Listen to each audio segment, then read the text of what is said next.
Alam mo ba ang Friendster? Naku, kung inabot mo ito, siguradong may anak ka na ngayon. Ang Friendster ay isang social media platform noong 2003. At ang Friendster ay sinimulan ni Jonathan Abrams, isang Canadian computer programmer. Nilaunch ito noong March 2003 bilang isang dating site. Pero alam mo ba nang dahil sa breakup, naisip ni Abrams na gawin ang Friendster.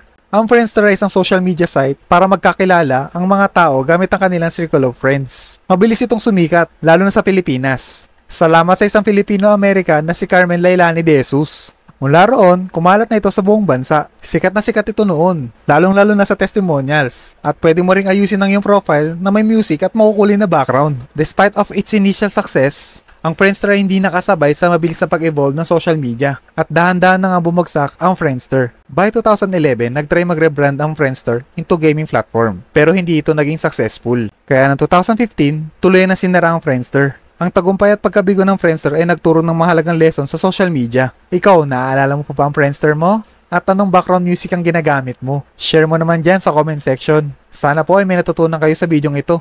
Ako po si Flash Elorde. Ingat!